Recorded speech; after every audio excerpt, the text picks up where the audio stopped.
اللهم صل على محمد وآل محمد. اعوذ باللہ من الشیطان اللعین الرجیم. بسم اللہ الرحمن الرحیم. رب اشرح لی صدری ویسر لی امری واحلل عقدۃ من لسانی یفقهوا قولی. ان اللہ وملائکتہ یصلون علی النبی یا ایھا الذین آمنوا صلوا علیہ وسلموا تسلیما. اللهم صل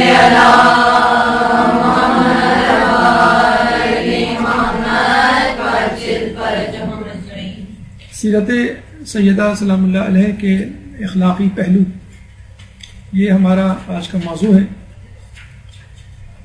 اور اس سے پہلے یہ کہ کاغذ پہ لکھ کے سورہ مریم کو دم کروں، پھر فاطمہ کی عظمت و عفت رقم کروں. بلا شبہ آپ کی ذات مقدسہ اتنی بلند و بالا ہے کہ لب کشائی سے پہلے انسان یہ ڈرتا ہے کہ کہیں زبان لڑکھڑا نہ جائے. کچھ تحریر کرنے سے پہلے خدشہ ہوتا ہے کہ قلم سے کوئی لغزش نہ ہو جائے. اور جیسا کہ آپ لوگوں کو معلوم ہے کہ 13 جمادی الاول اور 3 جمادی الثانی یہ 2 تواریخ بی بی سیدہ سلام اللہ علیہ کی شہادت سے مربوط ہیں، اور اب تک یہ فیصلہ نہیں ہو پایا کہ اس میں سے کون سی شہادت آپ کی اصل شہادت کی تاریخ ہے. اور یہ بھی ملتا ہے تاریخ میں کہ ایک دفعہ ایک عالم دین نے بہت تحقیق اور دقت سے کام لے کر یہ معلوم کرنے کی کوشش کی کہ ان 2 تواریخ میں کون سی تاریخ اصل تاریخ شہادت ہے.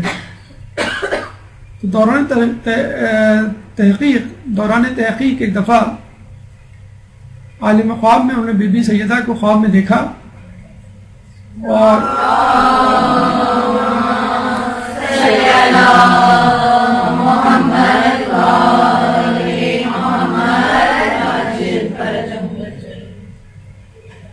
کہ بی بی سیدہ خواب میں ان سے کہہ رہی ہیں کہ اے شخص، تو کیوں اس بات پہ تلا ہوا ہے کہ میری تاریخ شہادت متعین کرے؟ کیا تو نہیں چاہتا کہ لوگ ایک سے زیادہ دنوں میں میرے غم میں گریا کریں؟ چنانچہ اس دن سے اس عالم دین نے یہ تحقیق چھوڑ دی کہ آپ کی تاریخ شہادت 13 جمادی الاول ہے یا 3 جمادی الثانی. جو تو دیگر معصومین کے حوالے سے بھی کئی تواریخ ایسی ہیں شہادت یا ولادت کے حوالے سے کہ جو ہمیں ایک سے زیادہ ملتی ہیں، اور بس اوقات ہم دونوں تواریخ میں گریا کرتے ہیں یا جشن مناتے ہیں. مثلا خود رسول اللہ کی جو تاریخ ولادت ہے وہ ہمارے نزدیک 17 ربیع الاول ہے اور غیروں کے نزدیک 12 ہے. لیکن اس اختلاف سے الحمدللہ ہمارے علماء نے فائدہ اٹھایا اور 12 سے لے کے 17 تک یعنی پورے ہفتے کو ہفتہ وحدت المسلمین کے نام سے منانے کی ترغیب دی، اور الحمدللہ کافی عرصے سے یہ کامیابی کے ساتھ منایا جا رہا ہے.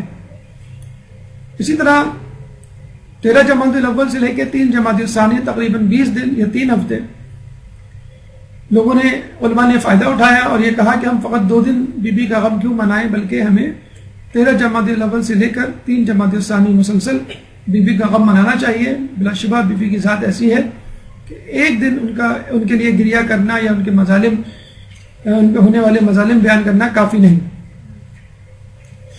اور اس بہانے لوگوں کو آپ کی ذات مقدسہ سے آشنائی کا ایک اہم ذریعہ ہاتھ آ جاتا ہے.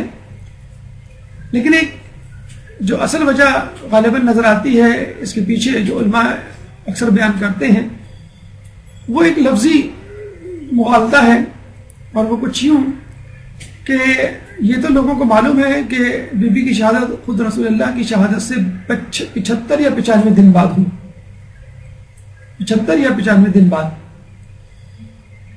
تو اگر ہم رسول اللہ کی شہادت سے دن کو گنیں تو 75 دن 13 جمادی الاول پہ ختم ہوتے ہیں اور 95 دن 3 جمادی الثانی یعنی 20 دن بعد.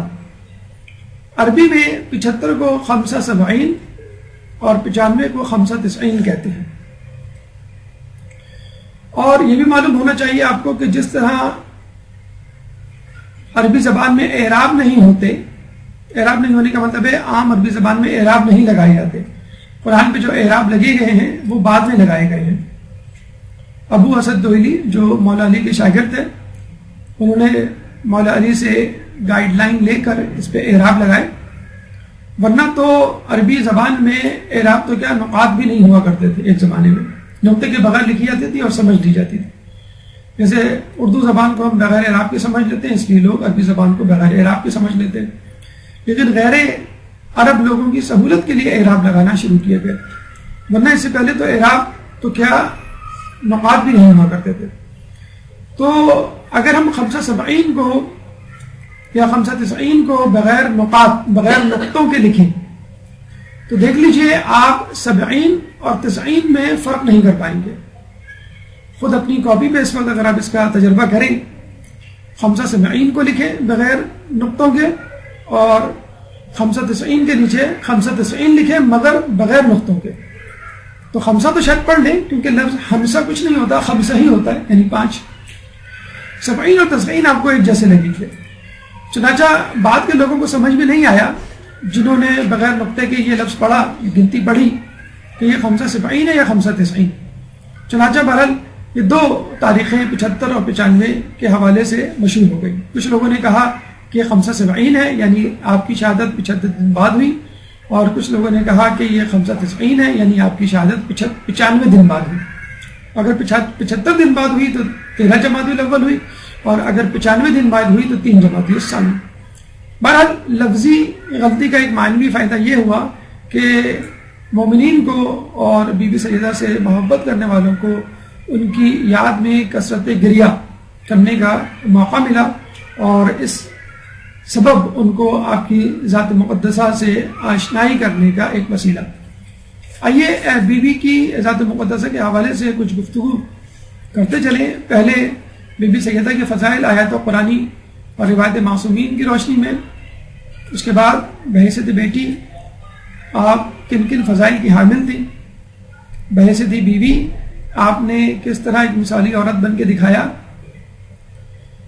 بحیثیت ماں کس طرح آپ نے اپنے بچوں کی پرورش کی, اور اس کے بعد آپ کی زندگی کے چند اور متفرق پہلو, اور اس کے بعد شہادت. جیسے کہ موضوع سے ظاہر ہے اور خود ذات مقدسہ ایسی ہے کہ اس کو ایک نشست میں بلکہ کئی نشستوں میں مکمل کرنا ممکن نہیں. چنانچہ ایک نشست آج ہوگی اور اس کے بعد بقیہ انشاءاللہ موضوع کو اگلی کسی نشست میں مکمل کیا جائے گا. آئیے ہم بی بی کی ذات مقدسہ کے حوالے سے پہلے مرحلے پہ اپنی گفتگو شروع کرتے ہیں, یعنی فضائل سیدہ. ایک درود پڑھ دیں محمد والے میں.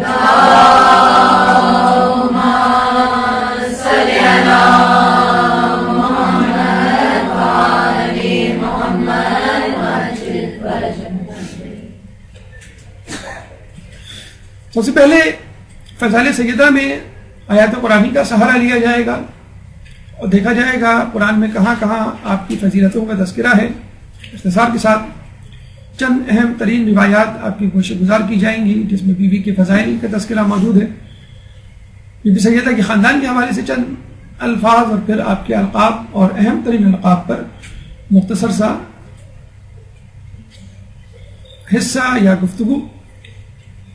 آیت قرآنی کے حوالے سے اگر ہم بات کریں اور کسی کو یہ کہیں کہ آپ کے ذہن میں بی بی سیدہ کے حوالے سے قرآن کی کون سی سورہ آتی ہے تو فوراً جو سورہ آپ کے ذہن میں امڑ آئے گی وہ ہے سورہ کوثر. بسم اللہ الرحمن الرحیم. انا اعطیناک الکوثر فصلی لربک وانحر ان شانئک هو الابتر. کہ بے شک ہم نے تمہیں کوثر عطا فرمائی پس تم نماز پڑھو اور قربانی دو, بے شک تمہارا دشمن بے نام و نشان رہے گا.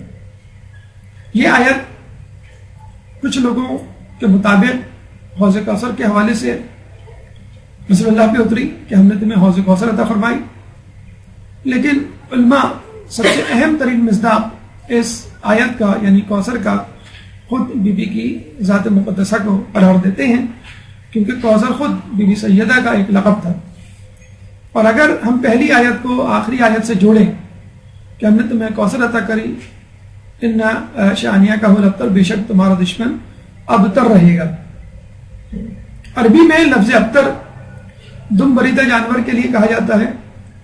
عربی میں ابتر ایک ایسے شخص کے لیے کہا جاتا ہے جس کی کوئی اولاد نہیں ہوتی، جس کی کوئی نسل نہیں ہوتی. نعوذ باللہ لوگوں نے رسول اللہ کو ابتر کہنا شروع کیا اس وقت کہ جب رسول اللہ کے بیٹوں کی پہ در پہ جو ہے رحلت ہونے لگی. 3 بیٹے رسول اللہ کے یک کے بعد دیگرے 2 یا 3 سال کی عمر میں انتقال فرما گئے.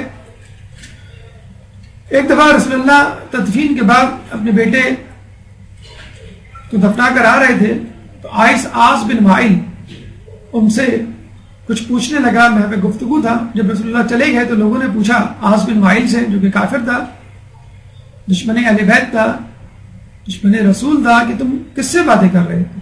اس نے کہا نعوذ باللہ کہ میں ابتر سے باتیں کر رہا تھا. یعنی گویا نعوذ باللہ رسول اللہ کی ایک چڑ رکھ دی گئی. ابتر یعنی وہ شخص جس کی کوئی نسل اور خاندان اور آگے چلنے والا سلسلہ نہیں. رسول اللہ اس بات سے بہت رنجیدہ خاطر رہنے لگے. اور آپ کو معلوم ہونا چاہیے کہ عربوں میں جو شخص بغیر بیٹوں کے ہوتا ہے، بغیر خاندان کے ہوتا ہے، بغیر اولاد کے ہوتا ہے، اس کو بہت زیادہ پریشانیوں کا سامنا کرنا پڑتا ہے اور اس کو یہ فکر لاحق ہوتی ہے کہ میرے بعد میرا خاندان، میری نسل کیسے چلے گی. اور جب ہم رسول اللہ کی بات کریں تو یقیناً ایک نیک شخص رحمت اللہ علیہ بلکہ نبی، اس کی نسل تو چلنا بہت زیادہ ضروری ہے. برے لوگوں کی تو قطعاً ضرورت نہیں ہے، لیکن ان کی نسل چل رہی ہے تو پھر اچھے لوگوں کی اور دنیا کے کائنات کے سب سے بہتر انسان کی نسل کیوں نہ چلے. تو رسول اللہ رنجیدہ خاطر رہنے لگے. رسول اللہ کی اس رنجیدگی کو اور اس حزن و ملال کو دیکھتے ہوئے رسول اللہ کے اوپر اللہ تعالیٰ نے یہ آیت نازل کی اور خوشخبری سنائی کہ ہم تمہیں عنقریب جو ہے کوثر دیں گے. ہم نے تمہیں کوثر عطا کر دی، اور عطا کرنے کا مطلب ہے تم کو تحفتاً دے دی، اور اس کی وجہ سے تمہارا دشمن بے نام و نشان ہو جائے گا، تمہارا سلسلہ جاری رہے گا. اور ظاہر سی بات ہے کہ جناب سیدہ سے لوگوں کو معلوم ہے، آپ ہی کے پاک و پاکیزہ بطن سے 2 امام اور اس کے بعد باقی 11 اماموں کی نسل کا سلسلہ شروع ہوا.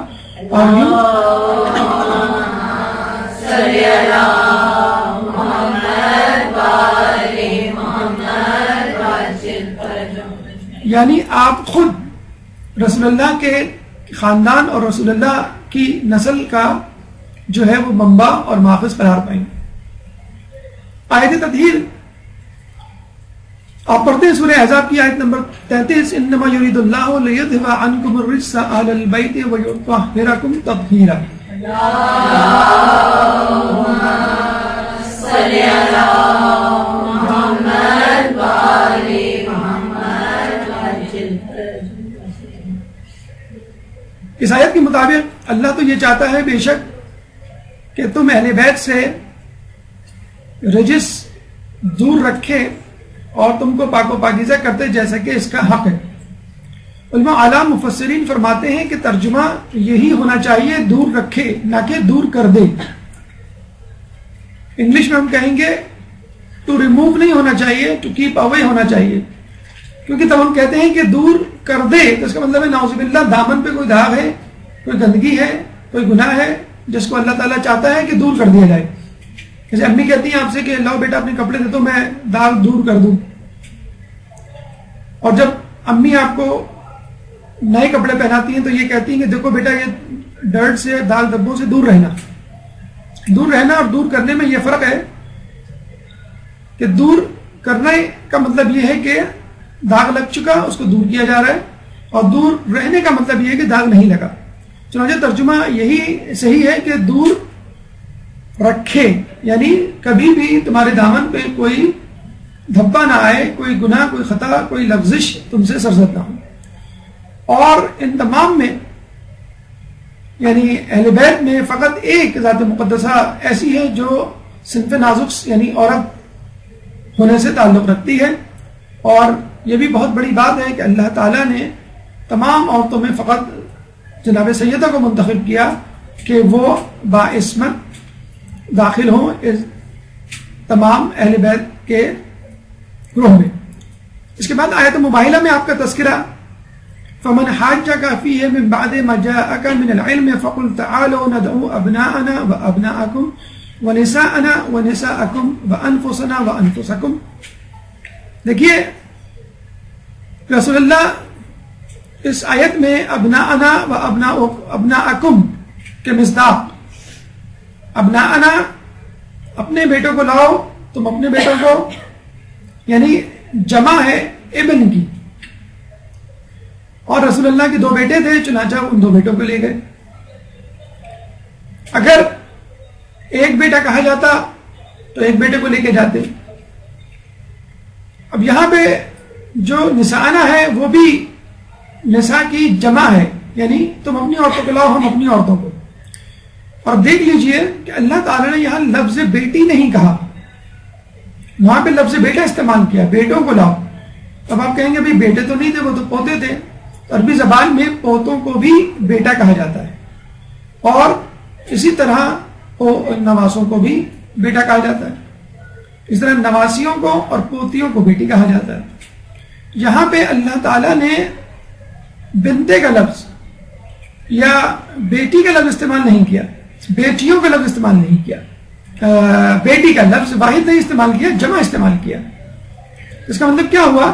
یہاں پر عورتوں کا لفظ ہے، بیٹیوں یا بیٹی کا لفظ نہیں ہے.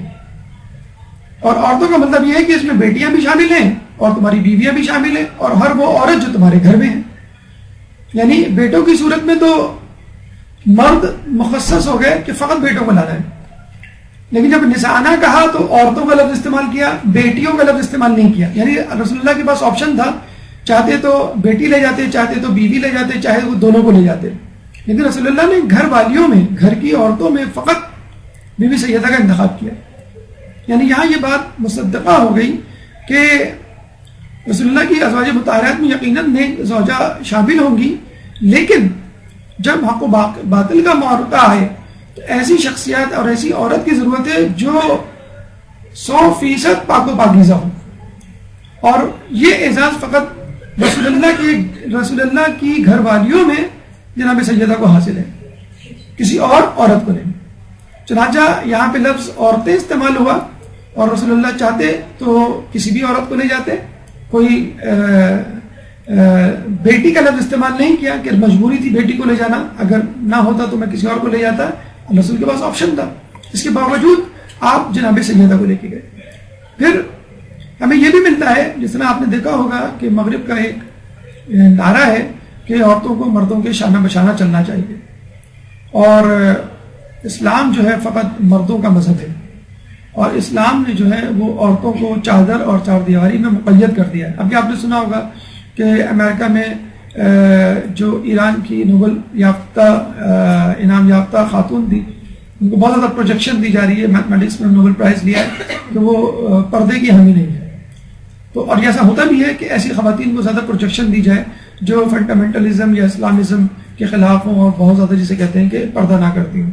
تو پہلی بات تو یہ ہے کہ خود مغرب میں ایسی خواتین مل جائیں گی جو پردہ کرتی ہیں، اور پہلے کرسچن تھی یا غیر مسلم تھی. خود ٹونی بلیر کی ساری مثلا ہم اگزامپل کے طور پہ لے سکتے ہیں.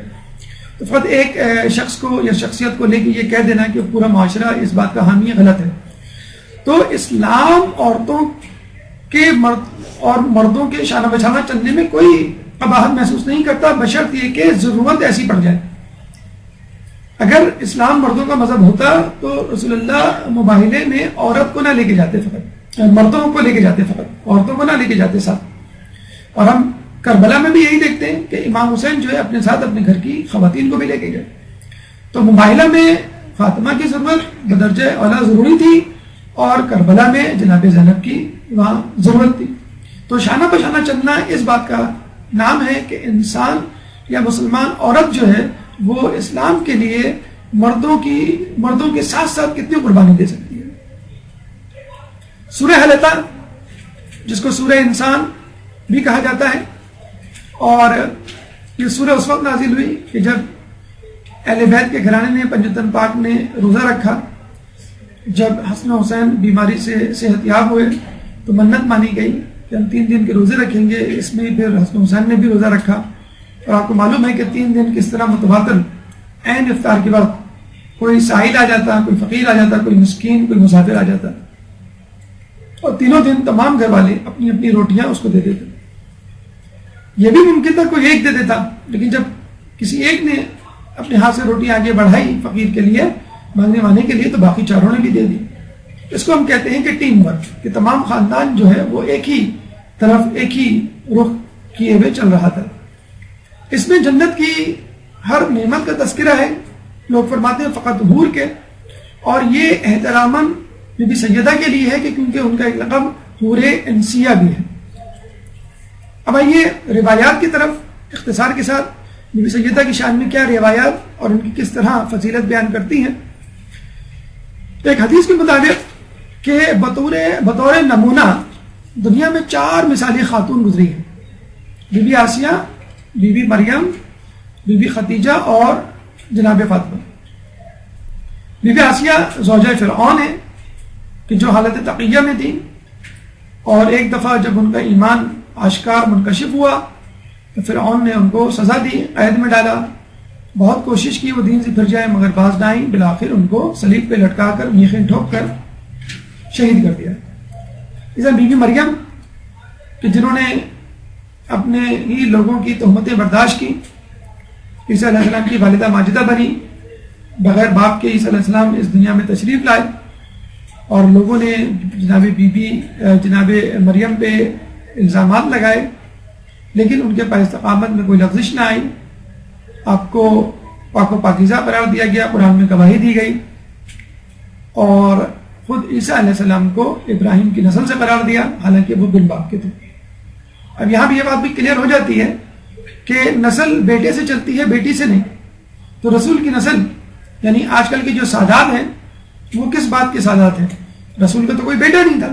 اگر کچھ لوگ یہ کہتے ہیں بیٹی سے نسل نہیں چلتی، بیٹے سے چلتی ہے، تو ان کا یہ جواب ہے، ان کے لیے یہ جواب ہے کہ قرآن میں خود عیسیٰ علیہ السلام کو ابراہیم کی نسل سے قرار دیا ہے، حالانکہ عیسیٰ علیہ السلام کا کوئی باپ ہی نہیں تھا۔ تو اس حساب سے تو ان کو ابراہیم علیہ السلام کے خاندان سے نہیں ہونا چاہیے تھا، لیکن وہ اپنی ماں کے ہونے کے ناطے سے ابراہیم کے خاندان سے تھے۔ چنانچہ آج کل کے سادات رسول اللہ کے خاندان والے بی بی سیدہ کی وساطت سے، ان کے وسیلے سے رسول اللہ کی اولاد ہے۔ اور پھر حدیث کا آخری ٹکڑا یہ بھی کہتا ہوا نظر آتا ہے کہ ان چاروں میں افضل ترین فاطمہ ہے۔ 4 افضل خواتین ہیں اور افضل ترین خاتون اس میں فاطمہ۔ اس کے بعد سیدۃ النساء العالمین، تمام زمانے کی عورتوں کی سردار۔ بی بی مریم کو بھی اپنے زمانے کی عورتوں کی سردار کہا جاتا ہے۔ جب کسی نے امام سے پوچھا کہ کیا فاطمہ اپنے زمانے کی عورتوں کی سردار ہے، تو امام نے فرمایا نہیں، فاطمہ تمام زمانے کی عورتوں کی سردار ہے، نہ کہ فقط اپنے زمانے کی۔ یعنی اولین سے لے کے آخرین تک، قیامت تک جتنی عورتیں پیدا ہوں گی آدم علیہ السلام سے لے کر، ان تمام کی سردار فاطمہ ہے، اور ان خواتین میں خود بی بی مریم بھی شامل ہے۔ تو جو اپنے زمانے میں عورتوں کی سردار تھی وہ خود جناب فاطمہ کی سرداری میں شامل ہے۔ اس کے بعد سید النساء اہل الجنہ کہ جنت کی عورتوں کی سردار۔ کتنا بڑا رتبہ ہے کہ بیٹے جنت کے مردوں کے سردار اور ماں جنت کی عورتوں کی سردار۔ کیا رتبہ ہے، کیا منزلت ہے، اور کیا کیا نعمتیں بی بی کو دی جائیں گی، انشاءاللہ اس کا تصور ہم نہیں کر سکتے، وہ وہیں جا کے معلوم ہوگا۔ ایک قبے کے بارے میں کہا جاتا ہے کہ جنت میں ایک ایسا قبہ ہے کہ جس کی مسافت 1 سال ہے، یعنی اس کا جو ایریا ہے، رقبہ ہے، اگر آپ 1 سال تک چلیں تو کہیں جا کے وہ پورا ہو۔ اس میں 1,00,000 دروازے ہیں، اور ہر دروازے میں 1000 فرشتے بطور دربار ہیں۔ فقط ایک قبہ جو ہوا میں معلق ہے، نہ اوپر سے کوئی چیز ہے جو اس کو لٹکائی ہوئی ہے، نہ نیچے سے کوئی ایسا ستون ہے جو اس کو لیے ہوئے ہے۔ اور ایسے بہرحال دنیا میں واقعات ملتے ہیں، ایسی عمارتیں، ایسی چیزیں ملتی ہیں جو ہوا میں معلق ہیں، مثلا خود ستارے سیارے ہوا میں معلق ہیں۔ تو ایسا قبہ جو ہے، جو اپنی ذات میں انجمن ہے، وہ بی بی کے لیے جنت میں رکھا جائے گا۔ ایک عجیب بات، عموماً عورت کا تعارف اس کے مرد سے کروایا جاتا ہے، بلکہ آپ نے دیکھا بھی ہوگا انگلش میں تو Mr and Mrs Javed, Mr and Mrs Naveed اس طرح لکھ دیا جاتا ہے، عورت کا نام ہی نہیں لیا جاتا. لیکن جب حدیث قصہ کی بات آتی ہے اور فرشتے پوچھتے ہیں تو خدا پنجتن کا تعارف فاطمہ سے کرواتا ہے، بی بی سیدہ سے کرواتا ہے، اور پہلے بی بی سیدہ کا نام لیا جاتا ہے، ہم فاطمہ ابوہا و بالوہا و بنوہا.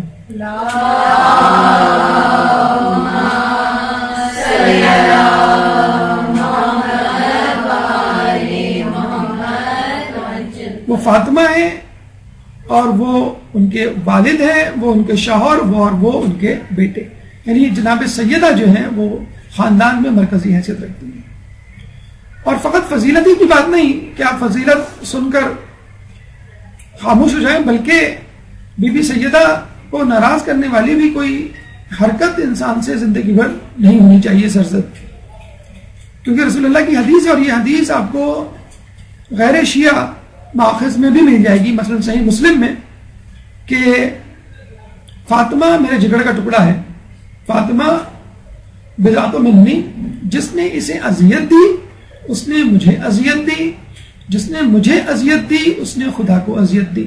اور یہ بھی ملتا ہے کہ جس نے خدا کو اذیت دی وہ اپنا ٹھکانہ جہنم میں بنا لے. دلچسپ واقعہ اس حدیث کے حوالے سے ہمیں ملتا ہے کہ ہمارے ایک شیعہ عالم ایک دشمن اہل بیت کے گھر گئے، وہ خود بھی ایک عالم تھا، اور باتوں باتوں میں جناب سیدہ کا تذکرہ نکل پڑا. ہمارے عالم نے اس سے کہا کہ آپ کی کتاب صحیح مسلم میں یہ حدیث درج ہے کہ جناب سیدہ کے حوالے سے جس نے فاطمہ کو اذیت دی اس نے مجھے اذیت دی، جس نے رسول نے فرمایا، اور جس نے مجھے اذیت دی اس نے خدا کو اذیت دی، اور جس نے خدا کو اذیت دی وہ اپنا ٹھکانہ جہنم میں بنا لے. اور اس کے بعد 9 صفحے کے فاصلے سے ایک اور حدیث ہے کہ جس میں بتلایا گیا ہے کہ جناب سیدہ اپنے رسول اللہ کے بعد کچھ لوگوں سے ناراض اس دنیا سے گئی، یعنی ان لوگوں نے بی بی سیدہ کو اذیت دی. تو کیا وہ اس حدیث کی مصداق اللہ کی ناراضگی کا سبب نہیں دے رہے؟ تو عالم دین نے کہا ٹھیک ہے میں دیکھوں گا اور پھر آپ کو بتاؤں گا. شیعہ عالم دین چلے گئے، کچھ دنوں کے بعد تشریف لائے، کہنے لگے کہ آپ نے وہ حدیث دیکھی؟ انہوں نے کہا کہ ہاں میں نے کتاب کا مطالعہ کیا. تو ہمارے عالم دین نے کہا کہ پھر آپ نے کیا دیکھا، کیا فیصلہ کیا؟ انہوں نے کہا کہ آپ لوگ جھوٹ بولتے ہیں. کہنے کیوں، کیا یہ حدیث اس میں موجود نہیں ہے فقط 9 صفحے کے فاصلے سے؟ تو اس نے کہا کہ یہ دونوں حدیثیں موجود ہیں مگر 7 صفحے کے فاصلے سے. تو دیکھا جائے تو لوگ بے معنی فرق کو لے کے بیٹھ جاتے ہیں، جو اصل پیغام، جو اصل مقصد ہے وہ بھلا بیٹھتے ہیں.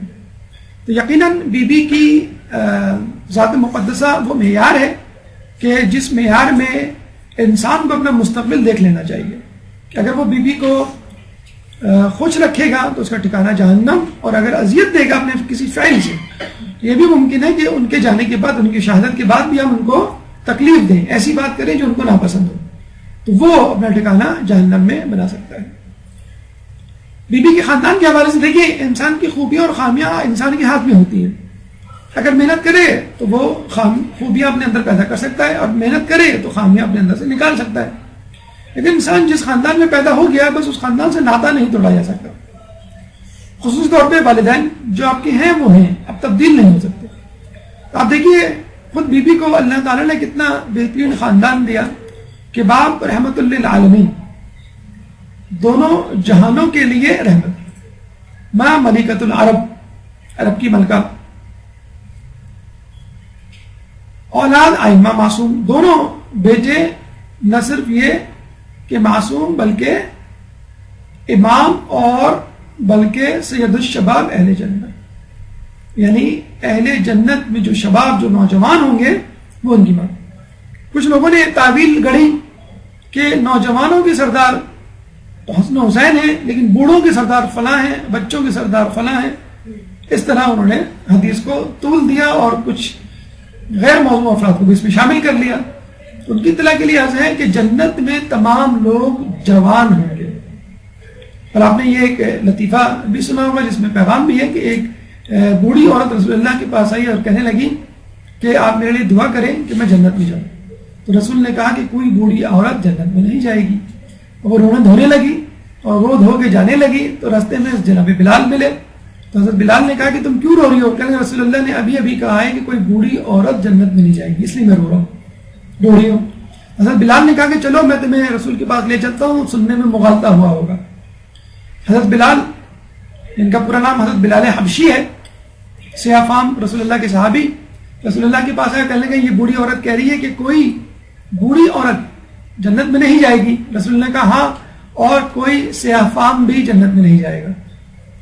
اب بلال بھی رونے لگے اس بوڑھی عورت کے ساتھ۔ تو رسول اللہ نے دونوں کو کہا کہ دیکھو، ہر بوڑھا شخص جنت میں جوان ہو کے جائے گا اور ہر بدصورت شخص جنت میں خوبصورت ہو کے جائے گا۔ تو یہ کہنا کہ جوانوں کے سردار حسن حسین ہیں، بوڑھوں کے کوئی اور بچوں کے کوئی اور، تو جنت میں سب کہا جاتا ہے کہ 33 سال کی عمریں ہوں گی جو لوگ جنت میں جائیں گے۔ بہرحال تو جنت میں جتنے بھی مرد حضرات ہیں ان کے سردار حسن حسین، اور جتنی بھی عورتیں ہیں ان کی سردار بی بی سیدہ۔ اب آئیے القاب کی طرف۔ آپ کو معلوم ہے عربی زبان میں لقب اس نام کو کہتے ہیں جو کسی خصوصیت کی وجہ سے پیدا ہو، لوگوں میں مشہور ہو جائے، یعنی وہ صفت اس میں موجود ہوگی تبھی اس کا یہ خصوصی نام پڑ گیا، اور جو نام اس کی خصوصیت کی وجہ سے پڑ جائے وہ نام لقب کہلاتا ہے۔ علماء عالم کے مطابق بی بی سیدہ کے 300 سے زیادہ لقب ہیں۔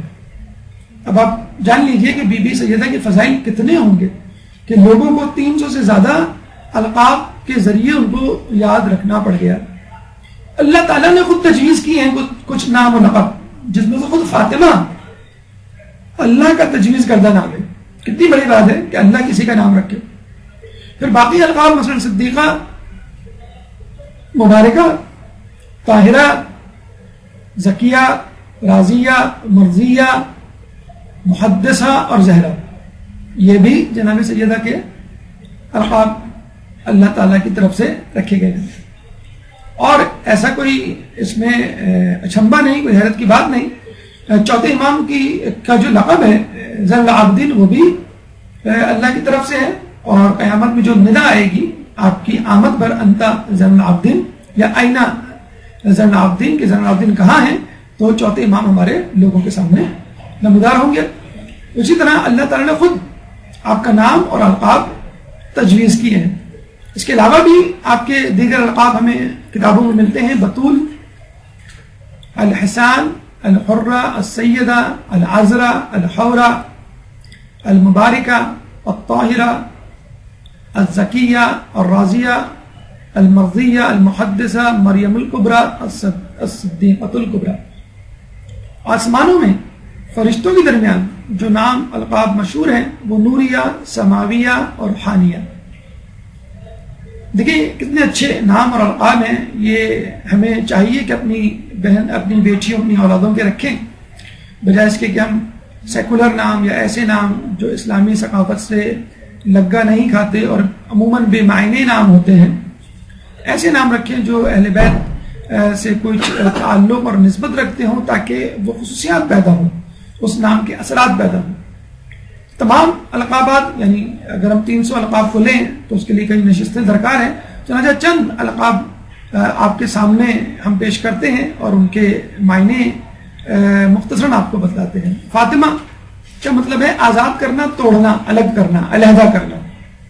آپ نے لفظ افطار سنا ہوگا، وہ بھی اسی سے نکلا ہے۔ افطار کا مطلب ہے اپنی بھوک کو ختم کرنا، اپنے آپ کو روزے سے آزاد کرنا اور کچھ کھا لینا۔ اسی طرح عربی میں ناشتے کو فطور کہتے ہیں، یعنی جب آدمی صبح اٹھتا ہے تو نہار منہ ہوتا ہے، فاسٹنگ ہوتا ہے، فاسٹنگ لیول پہ ہوتا ہے، جیسے ہم کہتے ہیں نا بلڈ شوگر فاسٹنگ کروائیں آپ، زیادہ افیکٹو ہے رینڈم کے۔ تو جب آدمی ناشتہ کرتا ہے تو اس کی بھوک ختم ہو جاتی ہے اور اس کا ناشتہ شروع ہو جاتا ہے، کھانا پینا، کسی چیز سے اپنے آپ کو الگ کر لینا۔ کیوں یہ نام پڑا آپ کا؟ کہ کہا یہ جاتا ہے کہ قیامت میں جناب سیدہ جہنم کے دروازے پہ کھڑی ہوں گی اور مومنین کو جہنم میں جانے سے روکیں گی۔ جب کچھ روایتوں میں جنت کے دروازے پہ لکھا ہے کہ جب تک کسی ہر مومن کو جنت میں نہیں داخل کر دیں گی وہ اندر نہیں داخل ہوں گی جنت کے۔ کچھ روایت میں روزی محشر لکھا ہوا ہے، میدان محشر، اور کچھ روایت میں بحر الانواری کی روایت میں جہنم کا دروازہ لکھا ہے۔ لیکن اگر جنت کے دروازے پر کھڑی ہوں تو امکان ہے کہ کچھ لوگ جہنم میں چلے گئے ان کو پتہ نہ چلے، اگر روز محشر میدان محشر میں کھڑی ہوں تو شاید کچھ لوگ غلطی سے جہنم میں ڈال دیے جائیں مومنین. آپ اس روایت کے مطابق جہنم کے دروازے پہ کھڑی ہوں گی کہ اگر تمام تر کوششوں کے باوجود بھی کوئی غلطی سے مومن جہنم میں ڈالا جا رہا ہو تو اس کو اسی وقت وہاں روک لیں گے. اور یہ بھی کہا جاتا ہے کہ مومنین کی پیشانی پہ مومن لکھا ہوگا. اور یہ بھی کہا جاتا ہے کہ جب دجال آئے گا تو وہ بھی مومن کو مومن لکھے ہوئے لفظ سے پہچانے گا, ماتھے پہ لکھا ہوگا اور وہ چن چن کے ان کو قتل کرے گا. اور خود دجال کے ماتھے پر لفظ کافر لکھا ہوگا. بہرحال آج کل کا جو ایڈوانس دور ہے, آپ کو معلوم ہے اس قسم کے موبائل آ گئے ہیں کہ اگر کوئی شخص آپ کو فون کرے تو یہ بتا سکتا ہے کہ آپ اس وقت دنیا میں کس شہر, کس علاقے میں, کس جگہ موجود ہیں. ایک زمانے میں جب PTCL تھا اور نیا نیا موبائل آیا تھا تو لوگ بڑے مزے سے موبائل اٹھا کے بات کرتے تھے اور کہتے تھے ہم گھر پہ نہیں ہیں.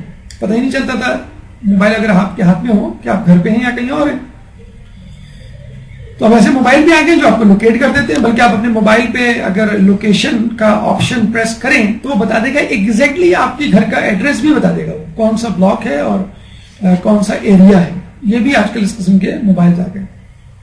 تو جہنم کے دروازے پہ کھڑی ہوں گی اور کسی مومن کو اندر نہیں جانے دیں گی. تو کتنا دیکھیں اہم ہے جناب سیدہ کی محبت کو اپنے دل میں جگہ دینا, بشرط یہ کہ کوئی ایسا کام نہ کرے جو ان کو آزاری دے, ان کو تکلیف دے.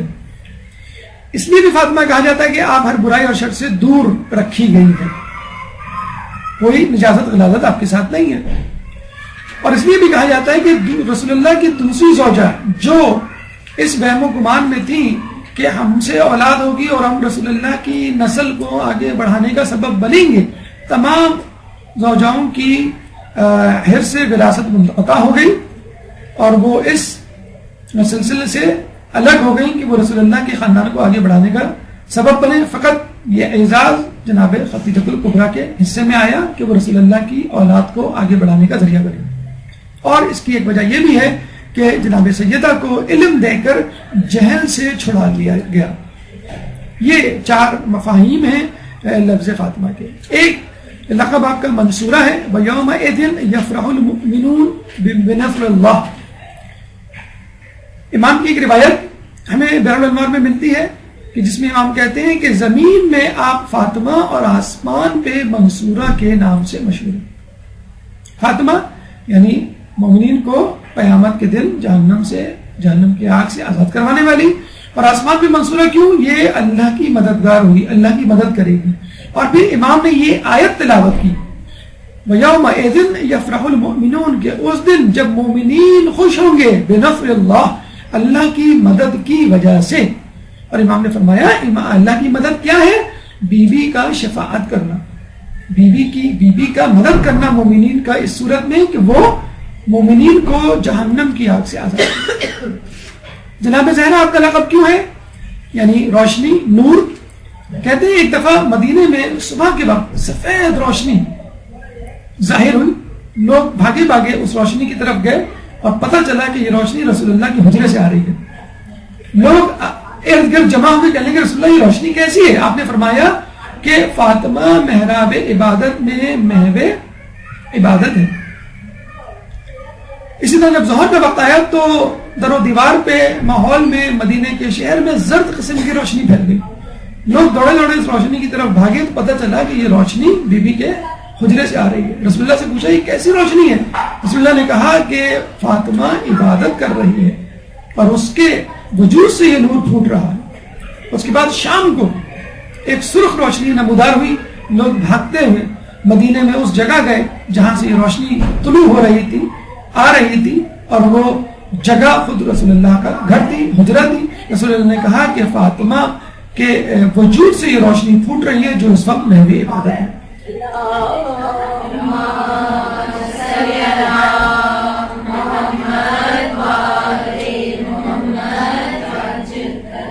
بطول ایک لقب آپ کا, اس کا مطلب ہے نجاست سے پاک, جیسے ہم نے آپ کو قرآن کی آیت بتائی, آیت تطہیر, کہ جس کے حوالے سے اللہ تعالیٰ نے یہ کہہ دیا کہ اہل بیت کو ہم نے نجاست سے دور رکھا ہے.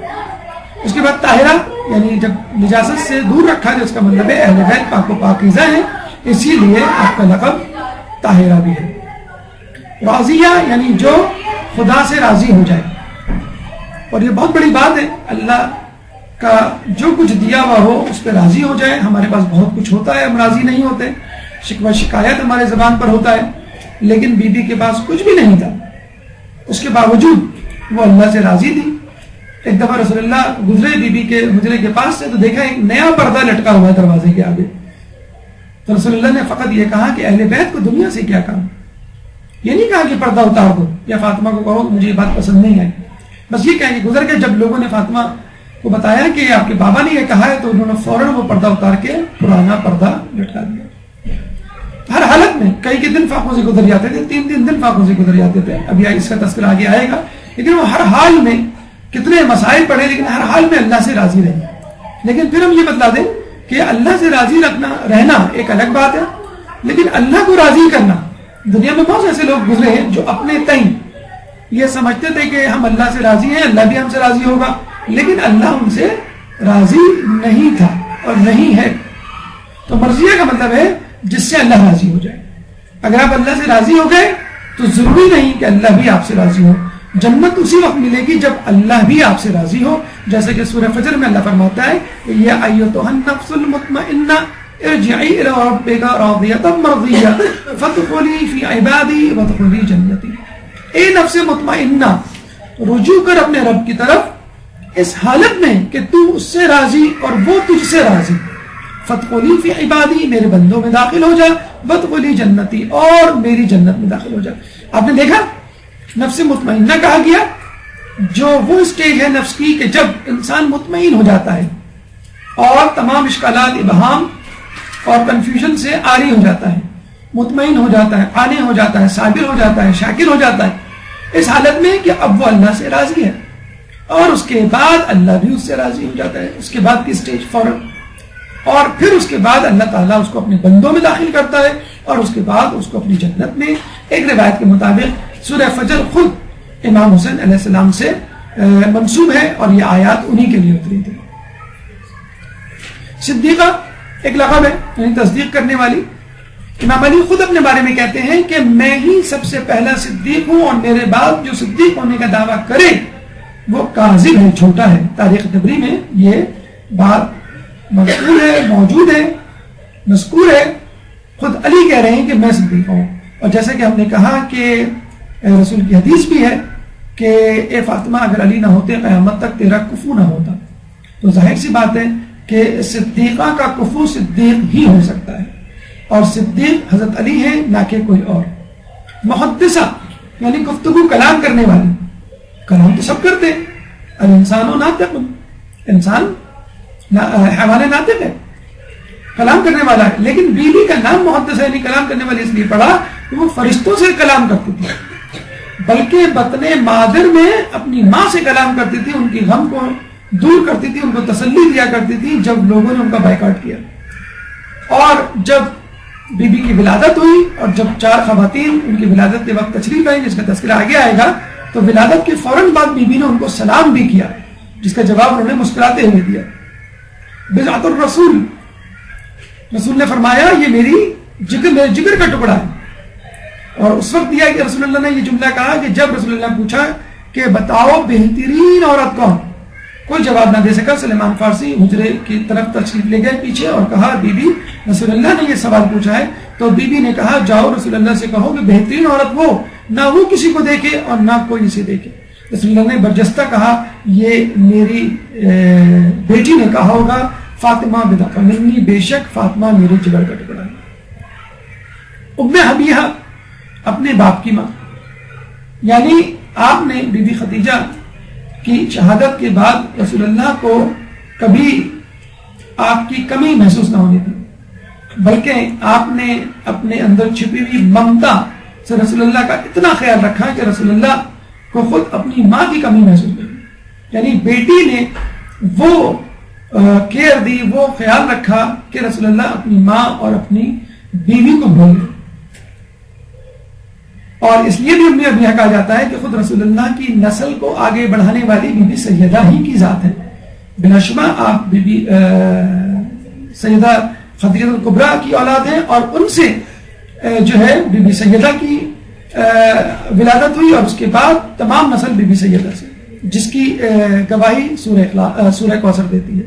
کچھ لوگ کہتے ہیں کہ یہ لقب ام ابیہا نہیں بلکہ ام ابنیہا ہے، اور یہ بھی ممکن ہے کہ دو الگ الگ رقم ہوں، یعنی حسن و حسین کی ماں، یعنی دو بیٹوں کی ماں۔ اس کے علاوہ سید النساء اہل جنہ، اہل جنت کی عورتوں کی سردار، جو کہ خود صحیح بخاری اور صحیح مسلم میں بھی درج ہے۔ 10 عورتوں کو خاص چیزوں سے فضیلت دی گئی ہے۔ جناب حوا کو توبہ دی گئی، جناب سارہ ابراہیم علیہ السلام کی زوجہ کو جمال، حسن و جمال دیا گیا۔ رحمت یہ حضرت ایوب کی زوجہ تھی، ان کو عفت دی گئی۔ جناب آسیہ زوجہ فرعون کو حرمت دی گئی۔ زلیخا کو حکمت سے نوازا گیا۔ بلقیس، ملکہ بلقیس جو سلیمان علیہ السلام کی زوجہ بنی، عقل سے نوازا گیا۔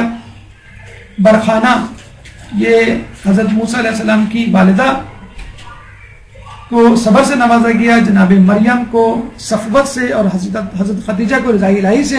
بی بی سیدہ کو کس سے نوازا گیا، اس کا تذکرہ 5 منٹ کے وقفے کے بعد ایک درود پڑھ دیجئے محمد والے محمد۔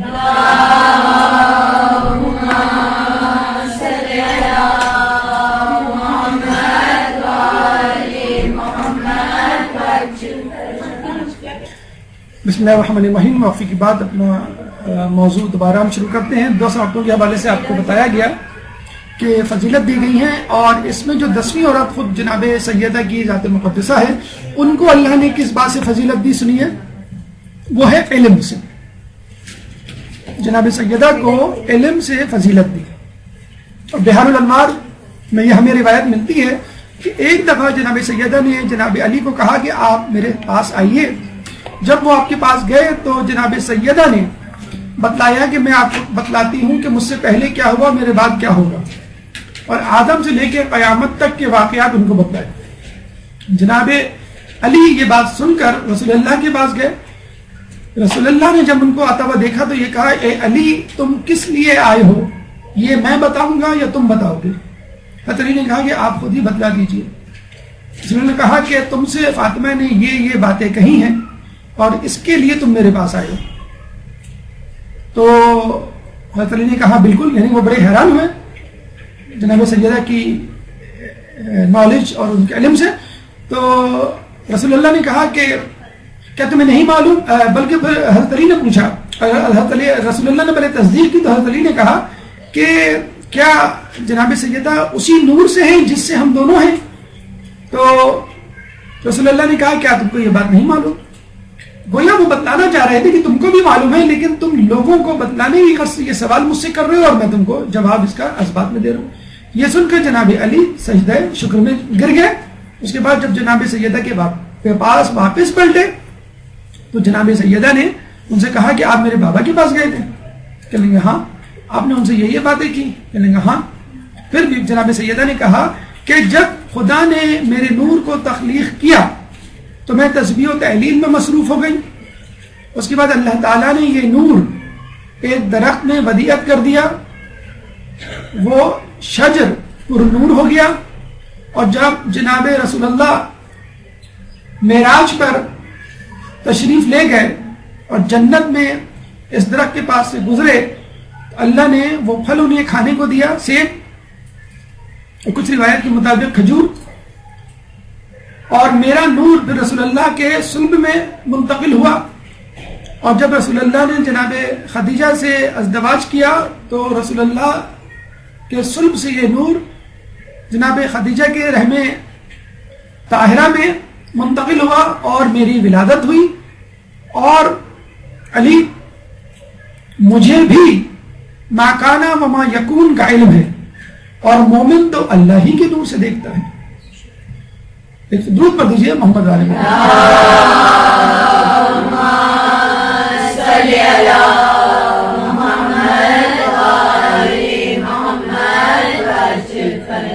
تو یہ جان لیجئے کہ جناب سیدہ کا علم بھی بہت زیادہ تھا، اتنا زیادہ علم تھا کہ خود حضرت علی برتہ حالت میں گر گئے اور رسول اللہ سے تصدیق چاہیے، رسول اللہ نے تصدیق کی، لیکن چونکہ وہ خاتون تھی، گھر میں تھی، حجاب میں تھی، تو مناسب نہیں تھا کہ وہ حضرت علی کی طرح ممبر پہ جب افروز ہوتی ہیں اور کہتی ہیں سلونی سلونی قبل ان تفقدونی.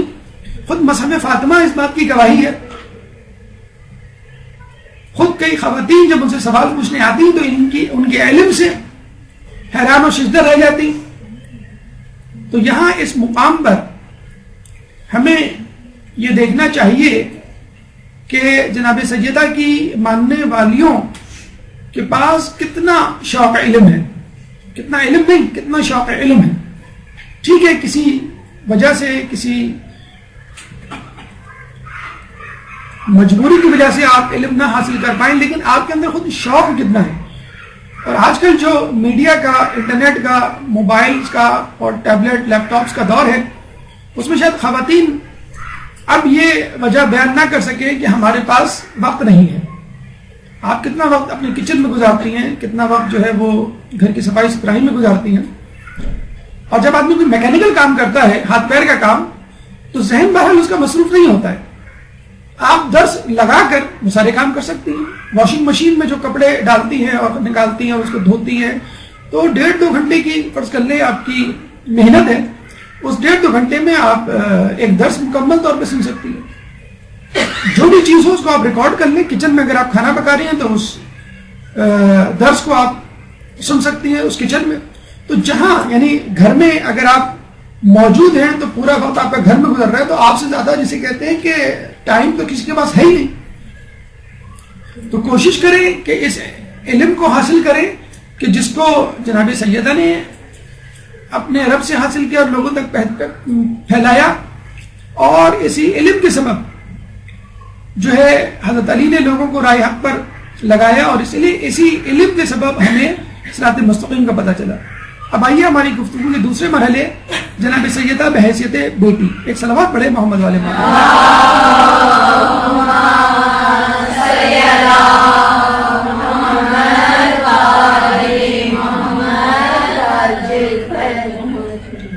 آپ کی ولادت بسعادت 5 کو ہوئی.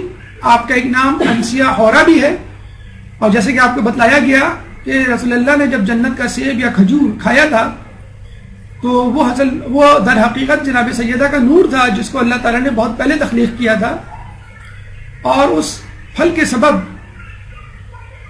رسول اللہ آپ کے نور کے حامل بنے اور وہ جوہر حیات میں تبدیل ہوا, اور وہ آپ کے صلب سے جناب خدیجہ کے رحم طاہرہ میں رحم میں منتقل ہوا, اور اس کے بعد آپ کی ولادت ہوئی.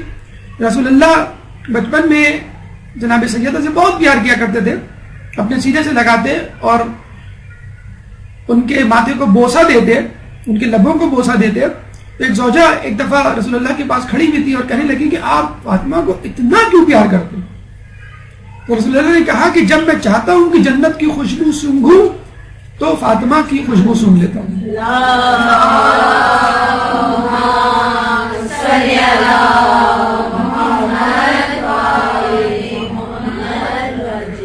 دیکھیے رسول اللہ کی یوں تو 4 اولادیں تھیں, یعنی 3 بیٹے اور 1 بیٹی.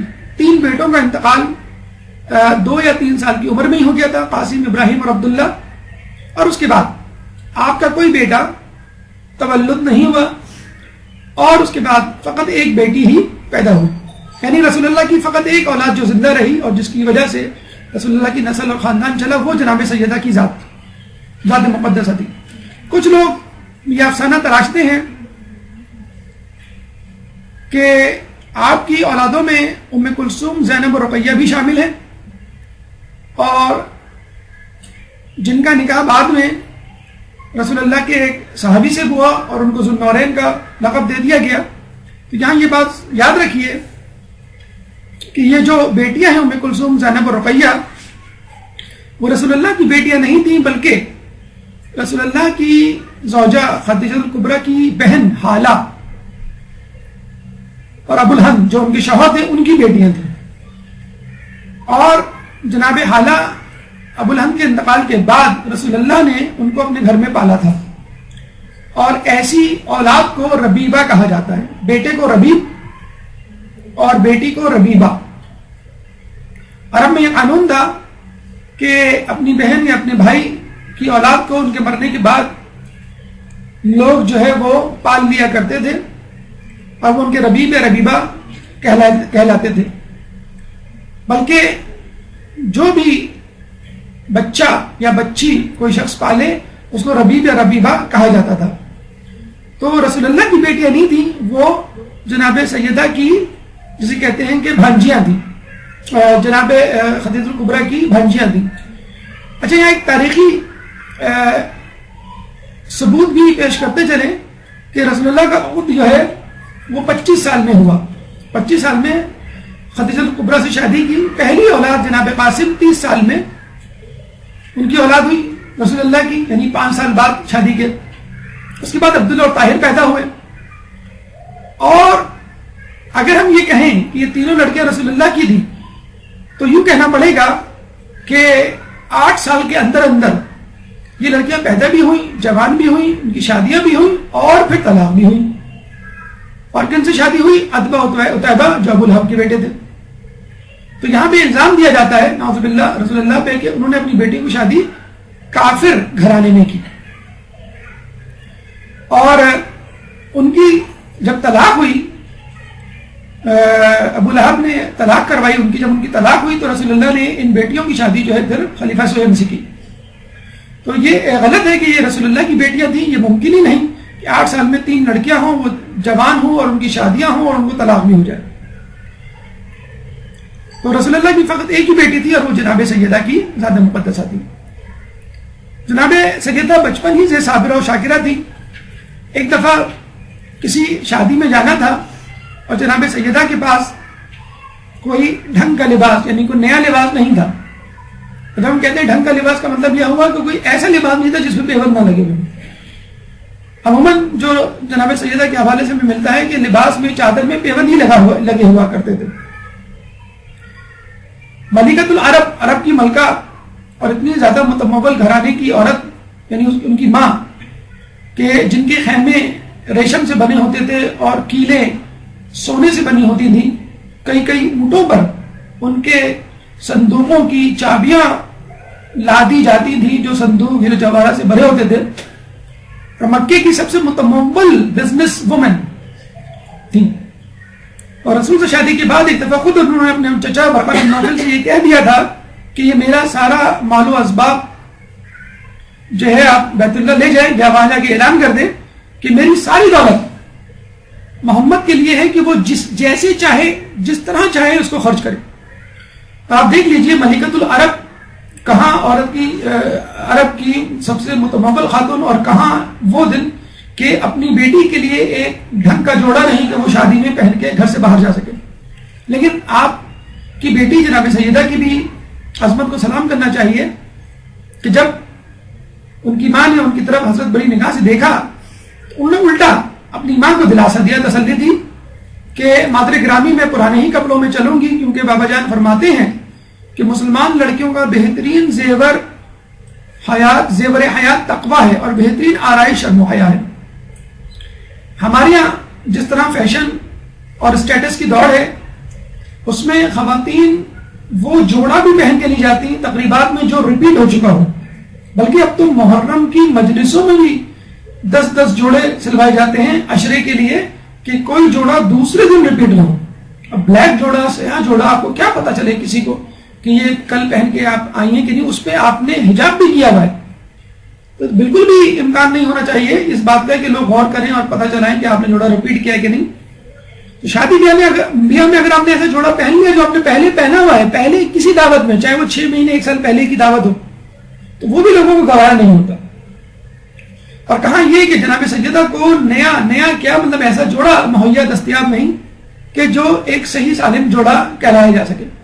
تو ہم بڑے فخر سے جناب سیدہ کی ماننے والیوں میں اپنے آپ کو شامل کرتے ہیں, قطع نظر اس کے کہ ہمارا طور طریقہ ان سے بالکل ہٹ کرے. ہم کتنا زیادہ اپنے ماں باپ کو تنگ کرتے ہیں, کتنے زیادہ جو ہے وہ اپنے شوہروں کو تنگ کرتے ہیں کہ کس طرح آپ کی خواہشات کو پورا کیا جائے اور آپ کو جو ہے وہ شاپنگ کرائی جائے, آپ کو جو ہے نئے جوڑے دلائے جائے, چاہے وہ آپ کے شوہر یا آپ کے والد یا والدین دسترس میں نہ ہو. اور آپ کو معلوم ہے نہایت ہی کم عمری میں یعنی فقط 5 سال کی عمر میں آپ کی والدہ کا انتقال ہو گیا. ایک بچی جو فقط 5 سال کی ہو, فقر فاقہ میں پلی بڑی ہو اور اس کی ماں کا انتقال ہو جائے اس صورت میں کہ ماں کے تمام خاندان والوں نے بائیکاٹ کیا ہوا ہو. کیونکہ جناب سیدہ نے اپنے خاندان والوں کی مرضی کے مطابق رسول اللہ سے شادی کی تھی، کیونکہ ان کے جو رشتے تھے وہ بڑے بڑے متمول گھرانوں، رئیسوں، حکمرانوں کی طرف سے آ چکے تھے، لیکن انہوں نے کسی بھی رشتے کو قبول نہیں کیا. اس لیے ان کے قبیلے والے ان سے نہایت ناراض تھے اور رسول اللہ سے شادی کے بعد ان کا بائیکاٹ کر دیا تھا. دوسرے خود رسول اللہ کے خاندان والے بھی ان سے ناراض تھے، اور رسول اللہ کے والدین یعنی بی بی سیدہ کے دادا دادی وہ بھی موجود نہیں تھے. تو فقط رسول اللہ کی ذات تھی جو آپ کے ساتھ تھی گھر میں، اور رسول اللہ جس تکلیف اور جس آزمائش سے گزر رہے تھے، ابتدائی ایام تھے مکے کے، اب اندازہ کر سکتے ہیں کہ 5 سال کی بچی نے کس طرح اپنا بچپن گزارا ہوگا. بی بی خدیجہ یہ کہتے ہوئے اس دنیا سے رخصت ہوئی کہ افسوس میں تجھے دلہن بنے نہ دیکھ سکی. اور یقیناً جب بی بی سیدہ دلہن بنی ہوں گی اور اگر حضرت خدیجہ دیکھتی ہوتی، زندہ ہوتی، تو نہایت خوش ہوتی کہ جناب سیدہ کو کتنا بہترین رشتہ یا کتنا بہترین کفو ملا. اور یہ بھی ایک عجیب اور ایک ورطۂ حیرت میں ڈال دینے والی بات ہے کہ عموماً ماں جو ہے عزت کا ذریعہ بنتی ہے اپنی بیٹی کے لیے، لیکن یہ عجیب بیٹی ہے جو خود اپنی ماں کے لیے عزت کا ذریعہ بن رہی ہے. جب رسول اللہ جیسے اکثر ان کی عادت تھی کہ حضرت خدیجہ کے انتقال کے بعد اکثر ان کو یاد کیا کرتے تھے، تو رسول اللہ کی ایک زوجہ کے دل میں حسد پیدا ہوا اور کہا کہ کیوں آپ اس بڑھیا کو نعوذ باللہ یاد کرتے؟ آپ کے پاس جوان بیویاں موجود ہیں، آپ ان کی طرف کیوں نہیں دیکھتے؟ تو رسول اللہ نے کہا کہ خدیجہ مجھ پر اس وقت ایمان لائی جب تمام لوگوں نے ایمان لانے سے انکار کر دیا. خدیجہ نے اس وقت میری مالی امداد کی جب تمام لوگوں نے منہ موڑ لیا، اور خدیجہ سے میری اس وقت اولاد ہوئی کہ جب لوگ مجھے ابتر کے تانے دیا کرتے تھے. یعنی جناب سیدہ پیدا ہوئی. انا اعطیناک الکوثر کے مصداق جو کوثر دی تھی اللہ تعالیٰ نے کس وسیلے سے دی تھی رسول اللہ کو؟ حضرت خدیجہ کے وسیلے سے دی تھی. تو خود جناب سیدہ کی ذات اپنی ماں کے لیے ایک 3 بہترین فضیلتوں میں سے ایک فضیلت کا سبب بنی. تو جن 3 خوبیوں کے سبب رسول اللہ جناب خدیجہ کو یاد کیا کرتے تھے، اس میں ایک خوبی یہ بھی تھی کہ جناب خدیجہ الکبریٰ نے رسول اللہ کو ابتر کے تانے سے نجات دلوائی.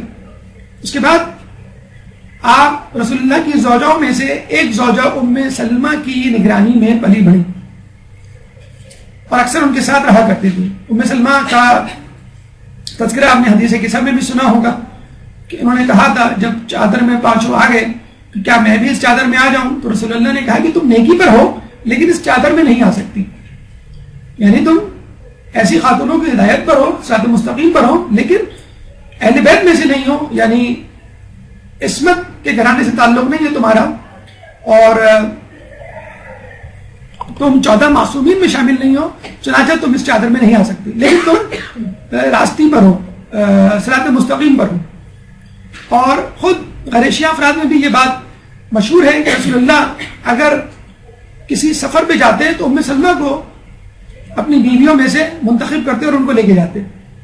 بہرحال ام سلمہ کا تذکرہ بی بی خدیجہ کے بعد ہمیں کتابوں میں بہت زیادہ ملتا ہے. اس حوالے سے حدیث قصہ میں ان کا نام موجود ہے، اس حوالے سے کہ جناب سیدہ کی جسے کہتے ہیں نگرانی نگہداشت میں انہوں نے اہم کردار ادا کیا.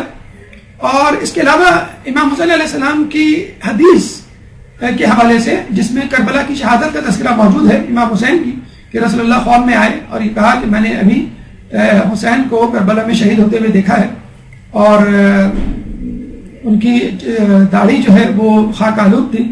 اور ایک روایت میں یہ بھی ملتا ہے کہ انہوں نے شیشی دی تھی ام سلمہ کو اور یہ کہا تھا کہ اس شیشی میں جو مٹی ہے جب سرخ ہو جائے تو سمجھ لینا میرا حسین شہید ہو گیا. تو یہ جو روایت ہمیں وہ بھی ام سلمہ سے ملتی ہے. اور ام سلمہ وہ خاتون تھی جنہوں نے امام حسین کو کربلا جانے سے روکا بھی تھا اور کہا بھی تھا کہ لوگ آپ کی جان کی در پہ ہیں، آپ خدا یہاں رک جائیں. لیکن بہرحال امام کو جانا تھا اور وہ ایک بڑا مقصد تھا جس کے تحت ان کو اپنے اہل بیت کے سمیت جو ہے وہ جہاد کرنا تھا. بہرحال جب کسی نے ام سلمہ سے پوچھا کہ آپ اس بچے کی کیسی تربیت کر رہی ہیں، کیسی تعلیم و تربیت ہو رہی ہے اس بچے کی، ام سلمہ نے کہا میں تو خود اس بچے سے تعلیم حاصل کرتی ہوں. میں کیا اس کی تعلیم و تربیت کروں گی؟ یقیناً جو بچی پیدا ہوتے ہی اپنے آس پاس کے لوگوں کو سلام کرے، جیسے ہم نے بتایا 4 خواتین کو جو بھیجی گئی تھی باقاعدہ جنت سے، تو وہ بچی خود جو ہے لوگوں کو پڑھائے، نہ کہ وہ خود پڑھے.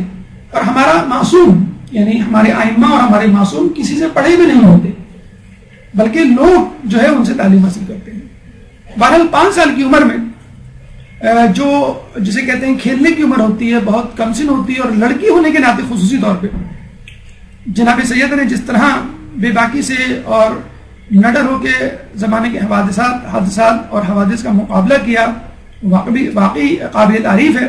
کہ ایک دفعہ جب ان کو خبر ملتی ہے کہ رسول اللہ حرم میں ہیں، بیت اللہ میں، اور نماز کے دوران کسی نے، ابو جہل نے، ان کے اوپر اوجھڑی لا کے ڈال دی ہے، بجائے اس کی کہ وہ ڈرتی ہیں، کسی کے پاس جاتی ہیں کہ میرے بابا کو بچاؤ، وہ خود دوڑتی ہوئی گئی اور اوجھڑی کو رسول اللہ کی پشت سے اتارا اور ان کی پشت کو صاف کیا.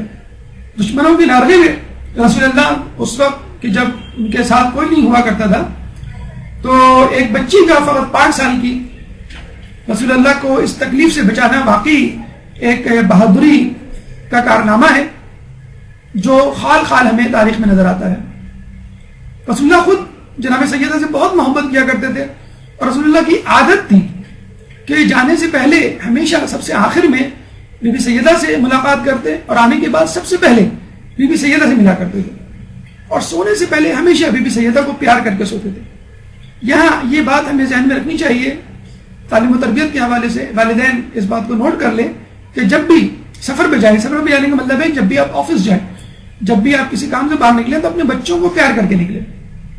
مائیں اگر جاتی ہیں باہر تو اپنے بچوں کو پیار کر کے نکلیں، باپ اگر آفس جاتے ہیں اپنے بچوں کو پیار کر کے نکلیں. اسی طرح جب واپس آئیں تو بھی بچوں کو پیار کریں، بجائے اس کی کہ آپ ڈانٹ ڈپٹ کریں، آپ ان کو پیار کریں، اور سونے سے پہلے ضرور پیار کریں. اکثر دیکھا گیا ہے کہ لوگ جو ہے وہ ٹی وی دیکھنے میں مشغول ہوتے ہیں، کمپیوٹر پہ مصروف ہوتے ہیں، اپنی باتوں میں مشغول ہوتے ہیں، اور بچے اگر یہ کہتے بھی ہیں کہ بابا ہم سونے جا رہے ہیں، امی ہم سونے جا رہے ہیں، تو آپ ہمیں کہانی سنا دیں. شاید ہی کوئی بچہ ہوگا جو اپنے امی ابو سے کہانی سننے کی ضد نہ کرتا ہو. یہ عجیب سائیکی ہے بچوں کی. مطلب ان کو ٹی وی پہ آپ کوئی مووی دکھا دیں، ڈرامہ دکھا دیں، کوئی فلم دکھا دیں، کچھ بھی کارٹون دکھا دیں، لیکن جب رات میں سوئیں گے تو فوراً وہ اپنی امی ابو کہیں گے کہ ابو یا امی ہمیں جو ہے وہ کہانی سنائیں. اور لوگ کہانی سنتے سنتے جوان بھی ہو جاتے ہیں، اور لوگ پھر بھی ان سے کہانیاں سن رہے ہوتے ہیں. تو اس سے پہلے بھی ہم نے تربیت اولاد کے حوالے سے، بلکہ ڈاکٹر عابد کا ماشاءاللہ درس چل رہا ہے، وہ ضرور سنیے. لیکن بہرحال جو کہانی کا کانسیپٹ ہے وہ ضرور ذہن میں رکھیں کہ اپنے بچوں کو سونے سے پہلے کہانی ضرور سنائیں. کہانی میں ایک ہپنوٹک ایفیکٹ ہوتا ہے. ہپنوٹزم کا شاید آپ نے نام سنا ہوگا. ہپنوٹزم کیا ہوتا ہے کہ انسان کی توجہ کو تمام اشیاء جو ارد گرد ہوتی ہیں ہٹا کر اپنی گفتگو کی طرف متوجہ کر دینا. اور جب آدمی اپنی گفتگو کی طرف آپ کی طرف متوجہ ہو جائے تو آپ اس سے وہ بات کہہ دیں جو آپ کروانا چاہ رہے ہیں. مثلا آپ نے جھوٹ کے موضوع پہ کہانی سنائی. اچھا یہ بھی میں آپ کو ایک طریقہ بتا دوں کہ جب آپ کہانی سنا رہے ہوں تو بچے کے فیس پہ نظر رکھیں. جب اس کا منہ کھل جائے، آنکھیں پھٹی کی پھٹی رہ جائے، چہرہ تھوڑا سا ڈگ ہو جائے، اس کا چہرہ فق ہو جانے سے کہتے ہیں پیل پڑ جائے، اور سانس تیزی سے چلنے لگے، اور بعض اوقات بیٹھتے ہیں اور اس کے منہ سے یہ بھی نکل جاتا ہے امی میں تو نہیں کرتا، یہ میں تو نہیں جھوٹ بولتا، تو اس وقت آپ کو ایک جملہ بولنا ہے، ہاں بیٹا اگر آپ نے جھوٹ بولا تو ایسے ہی ہوگا جس طرح اس کہانی میں اس بچے کے ساتھ ہوا. تو کوشش کریں اپنے بچوں کو روزانہ جو ہے کہانی سنائیں. کہانیوں کا باقاعدہ یہ ریسرچ ہے امریکہ میں.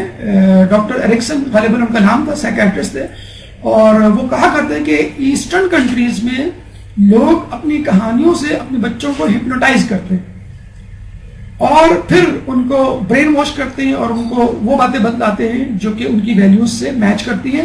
بلکہ آپ دیکھ لیں جو ہم کربلا کے واقعات سنتے ہیں، کیوں ماؤں کی گودوں سے بچے گر جاتے ہیں، ماؤں کو پتہ نہیں چلتا. جب ہم کربلا کے مصائب سنتے ہیں پورا مجمع دھاڑے مار مار کے رو رہا ہوتا ہے، دنیا وما فیہا سے آپ بے خبر ہوتے ہیں. کربلا کے واقعات میں ایسا اثر ہے، ایسی تاثیر ہے کہ وہ آپ کو ہپنوٹائز کر دیتی ہے. ہپنوٹائز یعنی آپ کی تمام تر توجہ کربلا کے واقعات مصائب کی طرف ہو جاتی ہے. اس کا ایسا ہم اثر قبول کرتے ہیں کہ اسی وقت ہم تہیہ کرتے ہیں کہ ہم بی بی زینب اور امام حسین کے نقش قدم پہ چلیں گے. تو جب آپ اپنے بچوں کو سنائیں، وہ اس طرح کا سینیریو ہوتا ہے جیسے کمرے کی لائٹ بند ہوتی ہے، مثلا ایک پرسکون ماحول ہوتا ہے، ایک آپ کہانی سنا رہے ہوتے ہیں، تو کہانی سناتے سناتے ایک تربیت کا پہلو، ایک بات اس کو آپ سنا سکتے ہیں۔ بہت ساری کتابیں جیسے میں نے آپ کو بتایا تھا، پندے تاریخ ہے، کشکول ہے، 100 موضوع 500 داستانیں ہیں۔ 100 موضوع 500 داستانوں کے حوالے سے تو میں نے آپ کو کہا ہے کہ 3 والیوم میں تقریباً 500 کہانیاں، یعنی 1500 کہانیاں موجود ہیں۔ اپنے بچوں کو روزانہ ایک کہانی سنائیں تو 5 سال میں جا کے وہ کتاب ختم ہو، 3 والیوم پر مشتمل۔ تو یہ بہت ساری کہانیوں کتابیں جمع کر لیں اور خدا نہ ضرور ایک کہانی روزانہ پڑھیں اور بچے کو وہ سنائیں اپنے الفاظ میں، نرم لہجے میں۔ کشکول، پندے تاریخ، کشکول کی 2 والیوم ہیں، پندے تاریخ کے غالباً 7 یا 6 والیوم ہیں۔ پندے تاریخ، پے سے پندے تاریخ، اور ایک موضوعی داستانیں ہیں، اس میں بھی تقریباً 40 سے زیادہ موضوعات ہیں اور 150 سے زیادہ واقعات ہیں، موضوعی داستانیں۔ ایک کتاب جو تھوڑی سی بڑی ہے وہ ہے 100 موضوع 500 داستانیں، جس میں ہر والیوم میں تقریباً 500 واقعات ہیں، یعنی 1500 واقعات۔ کشکول 2 والیوم پر مشتمل، پندے تاریخ 5 یا 6 والیوم پر مشتمل، موضوعی داستان تقریباً 40 موضوعات یا 150 واقعات پر مشتمل، اور 100 موضوع 500 داستانیں 3 والیوم پر مشتمل، 1500 کہانیاں اس میں موجود ہیں۔ ضرور بے ضرور یہ جو ہم کہتے ہیں نا کہ بچے آج کل کے بڑے بگڑے ہوئے ہیں اور ہاتھ میں نہیں آتے، سنتے نہیں ہیں، وہ یہی ہے کہ آپ رات کے 15 منٹ ان کو نہیں دیتے۔ سنن تو آپ کو جتنا ہو سکے وقت دینا چاہیے، لیکن رات میں جو 15 منٹ آپ کی کہانی کے ہوتے ہیں وہ ضرور دیا کریں۔ آپ دیکھیے گا کہ رسول اللہ کی خود اس سنت پہ کہ جانے سے پہلے ملاقات، آنے کے بعد ملاقات اور سونے سے پہلے پیار، اگر یہ کم از کم یہ پیریڈ ہی آپ ان کو دے دیں گے تو انشاءاللہ ان کی طبیعت میں بہت زیادہ جھکاؤ ہوگا آپ کی طرف۔ ہمیں یہ بھی ملتا ہے کہ شادی کے وقت کچھ روایتوں میں حضرت علی نے جا کر آپ سے خواستگاری کی کہ تمام لوگ ایک ایک کر کے رسول اللہ کے پاس آتے جناب سیدہ کے رشتے کے لیے، اور رسول اللہ ان کو انکار کر دیتے، اور کچھ لوگوں کی خواستگاری کو رسول اللہ نے برہمی کا بھی اظہار کیا۔ تو ایک صاحب نے جا کے حضرت علی کو کہا کہ ہمارے خیال میں رسول اللہ آپ سے توقع کر رہے ہیں کہ آپ خواستگاری کریں۔ تو پھر حضرت علی نے جا کے خواستگاری کی، اور ایک روایت کے مطابق خود رسول اللہ نے حضرت علی سے کہا کہ علی مجھے خدا نے فرمایا ہے کہ اپنے لخت جگر کا وقت تم سے کروں، کیا تمہیں منظور ہے؟ عرض کی جی ہاں۔ لیکن یہ کوئی اچنبے کی بات نہیں، ہم پہلے بھی بتا چکے ہیں کہ ایسا تاریخ میں ملتا ہے کہ خود باپ نے اپنی بیٹی کے لیے کسی سے خواستگاری کی ہو۔ مثلا تقی مجلسی کے حوالے سے ہم نے آپ کو واقعہ سنایا تھا کہ ان کی جب بیٹی بالغ ہوئی تھی، انہوں نے کہا تھا اپنے اسٹوڈنٹ سے کہ کون ہے جو میری بیٹی سے نکاح کرے گا۔ تو بہرحال حضرت علی نے اس بات کو قبول کیا، اور اس کے بعد نور کا رشتہ جسے کہتے ہیں کہ نور سے ہوا۔ لیکن جسے کہتے ہیں کہ بہت ضروری بات جو نکاح میں ہونی چاہیے، شادی میں ہونی چاہیے، وہ مہر کا تعین۔ اور رسول اللہ نے حضرت علی سے پوچھا کہ تمہارے پاس کیا ہے؟ حضرت علی نے کہا کہ آپ کو معلوم ہے میرے پاس کچھ بھی نہیں۔ تو رسول اللہ نے کہا کہ پھر بھی کیا کیا چیزیں تمہارے پاس موجود ہیں؟ تو انہوں نے کہا کہ میری کل معلومات تلوار، رہبار اور زرہ۔ تو رسول اللہ نے کہا کہ یہ دونوں چیزیں تو کام کی ہیں، زرہ جو ہے وہ تم بیچ سکتے ہو۔ اچھا زرہ جو اپنی پروٹیکشن کے لیے ہوتی ہے، اور علی کو پروٹیکشن کی کیا ضرورت؟ وہ تو لڑنے کے لیے جاتے تھے، نہ کہ اپنے آپ کو بچانے کے لیے۔ اچھا ایک جگہ ہم نے یہ بھی سنا ہے کہ حضرت علی کی جو زرہ ہوتی تھی وہ پیچھے سے کھلی ہوئی ہوتی تھی، سامنے سے ڈھکی ہوئی ہوتی تھی۔ تو کسی نے کہا یہ پیچھے سے کیوں کھلی نہیں تھا؟ حضرت علی نے کہا کہ میں پیٹھ پہ کبھی زخم نہیں کھاتا، نہیں بھاگنے والوں میں سے نہیں ہوں جو مجھے پیٹھ پہ زخم لگے۔ بہرحال زرہ کو 500 درہم میں بیچ دیا گیا، جو ایک عالم دین کے مطابق 107 روپے بنتی ہے۔ بہرحال اس کو ہم 500 درہم لے لیتے ہیں۔ تو رسول اللہ نے مہر کی رقم سے ضروریات زندگی جو آپ نے سنا ہوگا، تکیہ ہے، چادر ہے، مٹکا ہے، چکی ہے وغیرہ، جو گھر میں استعمال کی چیزیں وہ خریدی، اور اس کی ادائیگی اسی مہر سے کی، یعنی مہر کی رقم سے ضروریات زندگی خریدی گئی، مہر کا تعین ہوا اور ادائیگی بھی ہوئی۔ فقط تعین نہیں ہوا جو آج کل ہوتا ہے ہمارے معاشرے میں، فقط تعین ہو جاتا ہے، اور جب ادائیگی کی باری آتی ہے تو بیوی سے اس کو معاف کروایا جاتا ہے یا اس کو بھول دیا جاتا ہے، اور لوگوں کو معلوم بھی نہیں ہوتا کہ یہ ہمیں ادا کرنا ہے۔ تو کہا یہ جاتا ہے کہ 500 درہم مہر تھا، یعنی جو زرہ بیچی گئی اس سے 500 درہم ہاتھ آئے، اور وہ مہر کی رقم ٹھہری۔ اس مہر کی رقم سے 63 درہم کا سامان خریدا گیا۔ اچھا مہر کتنا تھا؟ 500، اور جہیز کتنی مالیت کا تھا؟ 63، یعنی تقریباً 12% سمجھ لیں آپ، 10-12%۔ ہمارے یہاں مہر لیٹ سے لاکھ ہوتا ہے، اور جہیز کتنے کا ہوتا ہے؟ 5 لاکھ کا. حالانکہ ہونا الٹا ہو چاہیے کہ مہر 5 لاکھ کا ہو اور جہیز 1 لاکھ کا ہو. تو جو جہیز لینے والے ہیں یا مانگنے والے ہیں، اول تو مانگنا ہی جو ہے وہ مرد کی شان کے خلاف ہے، تو وہ اس بات کو ذہن میں رکھیں کہ مہر کتنا دے رہے ہیں اور وہ جہیز کتنا لے رہے ہیں. اور فقط رسول اللہ اور حضرت علی اور جناب سیدہ کی شخصیات کے حوالے سے اپنی زندگی کو ڈھالنے کی کوشش کریں تو ان کی شادیاں بڑی آسان ہو جائیں. اس طرح والدین کو بھی اسٹیٹس کی دوڑ یا بگ شاٹ یا بہت زیادہ باروزگار، بہت زیادہ بینک بیلنس کے حامل شخص کی ضرورت نہیں رہے گی. اور جب مرد حضرات جہیز کی طرف توجہ نہیں دیں گے تو خود بیٹیوں والوں کے مسائل بھی خود بخود جسے کہتے ہیں کم ہو جائیں گے. اچھا، یہ بات نہیں تھی کہ رسول اللہ افورڈ نہیں کر سکتے یا دے نہیں سکتے تھے. کہتے ہیں کہ جب علی اور فاطمہ کا نکاح ہوا تو اللہ تعالیٰ نے درخت سدرا کو، شجر سدرا کو حکم دیا کہ تم اپنی جھاڑیوں کو ہلاؤ اور جو کچھ نچھاور کر سکتے ہو نچھاور کرو. تو درخت اپنی شاخوں سمیت ہلا اور اس میں سے بہت زیادہ تعداد میں موتی جواہرات اور مرجان جھڑے، جس کو جنت کی حوروں اور غلامان یعنی نوکروں نے چننا شروع کر دیا. اور اس دن بہت خوش ہوئے کہ آج علی فاطمہ کی شادی ہے جس کے سبب ہمیں موتی جواہرات اور مرجان ملے. کہ درود پڑھ دیں محمد والے.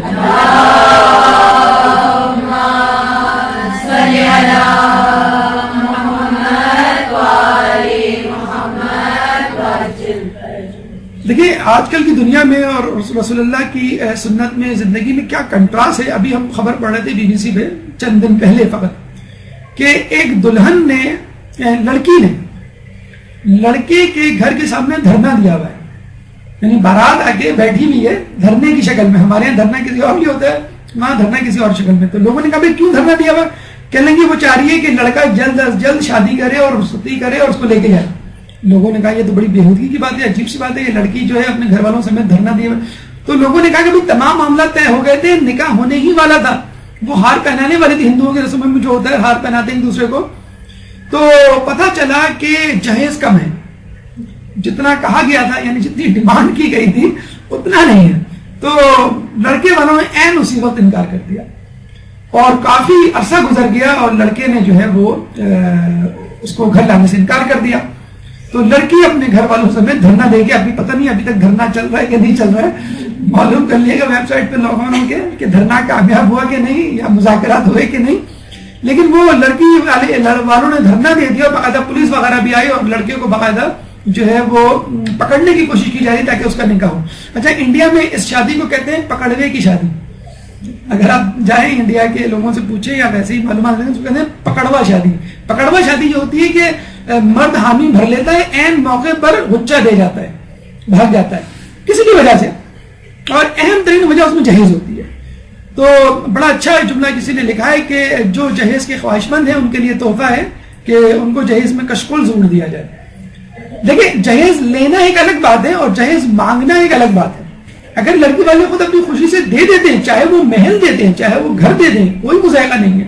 لیکن مانگنا جو ہے نا، یہ جسے کہتے ہیں بالکل ایسا ہی ہے کہ آپ کشکول لے کے معاشرے میں گھومیں اور جہیز کی بھیک مانگیں. تو شرافت کا لبادہ اتار دیجئے اور اس کو یعنی کشکول کو تھام لیجئے. اگر جہیز لینا بھی ہے جسے کہتے ہیں تو یہ دیکھیے کہ رسول اللہ نے جہیز جو ہے وہ کہاں سے دیا؟ مہر کی رقم سے. اور جہیز کی مالیت کتنی تھی؟ 12%، اراؤنڈ 10 to 12%.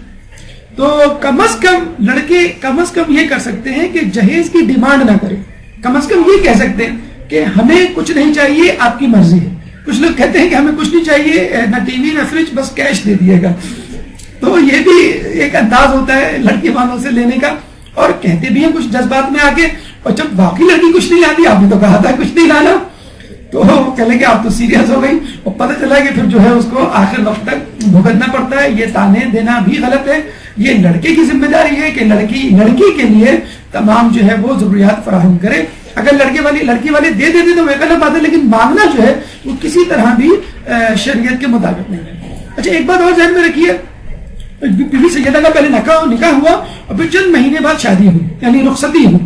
اچھا، ہمارے یہاں ایک ٹرینڈ چل پڑا تھا جو قدرے کم ہو گیا ہے، وہ یہ کہ منگنی کے بعد لڑکا اور لڑکی آزادانہ طور پہ ایک دوسرے سے مل رہے ہیں. اب تو خیر منگنی کے تکلف میں بھی لوگ نہیں پڑھتے, لڑکے لڑکیاں ویسے ہی کالج اور دیگر جگہوں پہ ایک دوسرے کے ساتھ مل جل رہے ہوتے ہیں, اور پھر جب وہ دیکھ لیتے ہیں کہ ہماری انڈرسٹینڈنگ ہو گئی ہے, بعض اوقات جو ہے انڈرسٹینڈنگ میں جو ہے مس انڈرسٹینڈنگ بھی ہو جاتی ہے, انڈرسٹینڈنگ ہو گئی ہے تو پھر وہ شادی کر لیتے ہیں. اور مغرب میں اس قسم کے بہت زیادہ کیسز عام ہیں کہ پھر وہ کہتے ہیں کہ اب شادی کی کیا ضرورت, ہم تو ویسے ہی رہ رہے. تو یہ ایک طریقہ صحیح ہے بجائے اس کے کہ آپ منگنی کریں اور پھر لڑکی سے ملیں, جو کہ غیر شرعی طریقہ ہے. کچھ لوگ تو منگنی کا تکلف بھی نہیں رکھتے, وہ کہتے ہیں بس بات پکی ہو گئی, منہ میٹھا ہو گیا کافی ہے. اس کے بعد لڑکا لڑکی جو ہے وہ فون پہ ایس ایم ایس پہ یا ویسی جو ہے گپ شپ مل رہے اور ایک جگہ سے دوسری جگہ گھوم رہے. تو بہتر یہ ہے کہ نکاح کر دیا جائے. نکاح کے بعد لڑکے اور لڑکی والوں کی, خاندان والوں کی ذمہ داری نہیں ہوتی, مرضی ہوتی ہے. لڑکا لڑکی جہاں چاہیں گھومیں پھریں, ساتھ رہیں, کھائیں پیئیں, جو بھی کریں. تو وہ نکاح جو ہے ایک لیگل ڈاکیومنٹیشن, ایک شرعی طریقہ ہے. اس کے بعد لڑکی سے ملنا, لڑکی سے باتیں کرنا, گھومنا پھرنا شرعی طور پہ بالکل جائز ہے. بلکہ یہ ایک طرح کی انڈرسٹینڈنگ پیدا کرنے کا طریقہ بھی ہے. جو لوگ کہتے ہیں کہ نہیں بھائی ضروری ہے لڑکا لڑکی شادی سے پہلے انڈرسٹینڈنگ پیدا کرے, تو بہتر یہ ہے کہ وہ نکاح کے بعد انڈرسٹینڈنگ پیدا کرے. حتیٰ کہ یہ بھی ممکن ہے کہ لڑکی لڑکے کے ساتھ جا کے شاپنگ کرے, اپنا کمرہ یا اپنا گھر جو ہے وہ خود ڈیکوریٹ کرے, بلکہ لڑکے والوں کی تقریبات میں بھی گھر والوں کی شرکت کرے اور دیکھیں ان کا مزاج, ان کی ساس سسر, ان کے بہن بھائی کیسے ہیں. اس میں کوئی مذاق نہیں, لیکن نکاح کے بعد یہ تمام چیزیں ہونی چاہیے, جو ایک شرعی جسے کہتے ہیں کہ چیز بن جاتی ہے, شرعی حق بن جاتا ہے. اچھا, یہ شاید بھلا ہو, ہر چیز کا ایک سائیڈ افیکٹ ہوتا ہے. یہ جو امیگریشن کے لیے یا باہر ملکوں میں سیٹلمنٹ کے لیے جو لوگ جاتے ہیں, جب وہ شادی کرتے ہیں تو پہلی فرصت میں وہ نکاح کرتے ہیں اور اس کے ڈاکیومنٹ بناتے ہیں, اس کو انگلش میں یا جس زبان میں آپ چاہیں اس کو ٹرانسلیٹ کرتے ہیں, کیونکہ لڑکی کے لیے اپلائی کرنا ہوتا ہے ان کو. تو نکاح کیا جاتا ہے. پہلے زمانے میں منگنی ہوتی تھی کہ اکثر لڑکیوں کو لے کے ساتھ نہیں جایا جاتا تھا, تو شاید اس وجہ سے لوگوں نے نکاح شروع کر دیا کرنا. لیکن بہرحال نکاح کے بعد اگر یہ تمام چیزیں تو زیادہ بہتر ہے. منگنی کی یا بات پکی ہونے کی شریعت میں کوئی ایسی گنجائش نہیں ہے. بہرحال حضرت علی کا نکاح جو ہے اور اس کے بعد رخصتی جناب سیدہ سے ہوئی, اور دوسرے دن رسول اللہ نے جب ان کے گھر آ کے پوچھا حضرت علی سے کہ تم نے فاطمہ کو کیسا پایا, تو حضرت علی نے جواب دیا اللہ کی عبادت میں بہترین معاون. اور حقیقت میں مومن اور مومنن کا ہدف جو کہتے ہیں ٹارگٹ اللہ کی عبادت ہونا چاہیے, اور شادی کا مقصد ہی ایک دوسرے کی معاونت ہونا چاہیے, نہ کہ خوبصورتی ہونا چاہیے, نہ کہ دولت ہونا چاہیے, نہ کہ یہ کہ وہ میری بہت زیادہ کیئر کرے یا خیال رکھے. فقط وہ میرے لیے اللہ کی عبادت میں معاون ہے یا نہیں. اور پھر رسول اللہ نے بھی گواہی دی کہ اگر علی نہ ہوتے تو میری بیٹی فاطمہ کا کوئی ہمسر نہ ہوتا, چاہے وہ آدم ہو یا غیر آدم. یہ بھی ایک روایت ہم نے بحر الانوار میں پڑھی ہے کہ ویسے تو لوگوں کی 4 بیویاں دنیاوی ہوں گی, حوریں تو الگ ہوں گی, لیکن حضرت علی کی دنیاوی اعتبار سے فقط ایک ہی بیوی ہوگی, کہ وہ وہاں بھی حضرت فاطمہ کے دل کا خیال رکھا جائے گا, ان کا دل نہ ٹوٹے. بہرحال ایک بحر الانوار کی روایت تھی, ہم نے آپ کو بتا دی. جس طرح ہم نے آپ کو بتایا تھا حضرت خدیجہ کے ہوتے ہوئے رسول اللہ نے دوسری شادی نہیں کی, جناب سیدہ کے ہوتے ہوئے حضرت علی نے دوسری شادی نہیں کی. تو یہ وقت یہ چیز بتلاتی ہے کہ جناب سیدہ کا کفو جو ہے فقط حضرت علی تھا. اس کے علاوہ ایک فسانہ شادی علی اور دختر ابو جہل ہے کہ ایک دفعہ نعوذ باللہ, یہ غلط روایت ہے جو ہم سنا دیں آپ کو تاکہ آپ لوگ مس گائیڈ نہ ہو, کہ لوگوں میں یہ مشہور کر دیا گیا کہ ابو جہل کی بیٹی سے شادی کرنا چاہتے تھے حضرت علی, تو فاطمہ جو ہے وہ روتی دھوتی رسول اللہ کے پاس گئی. رسول اللہ نے حضرت علی کو منع کیا اور یہ حدیث پڑھی, فاطمہ تو بذات منی من اذاها فقد اذانی, فاطمہ میرے جگر کا ٹکڑا ہے, جس نے فاطمہ کو ناراض کیا اس نے مجھے ناراض کیا, جس نے فاطمہ کو اذیت دی اس نے مجھے اذیت دی, نعوذ باللہ. تو ایسا کچھ نہیں ہے کہ حضرت علی جو ہے وہ ابو جہل یا کسی اور کی بیٹی سے شادی کرنا چاہتے تھے. یہ حدیث, یہ جملہ رسول اللہ نے کب ادا کیا وہ ہم نے آپ کو بتا دیا. اس کے بعد باقی چیزیں, باقی فضائل انشاءاللہ اور باقی سیرت سیدہ پہ روشنی انشاءاللہ اگلی نشست میں آپ کے سامنے ڈالی جائے گی. اب تک کی گفتگو سے متعلق اگر آپ کے ذہن میں کوئی سوال ہو تو آپ کر سکتے ہیں. قبل سوالات بھرپور سلامات.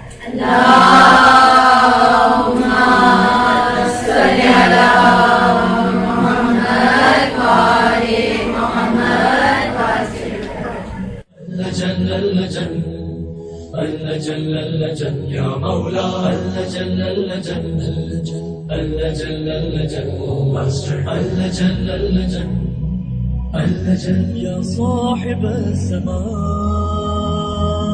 اللجن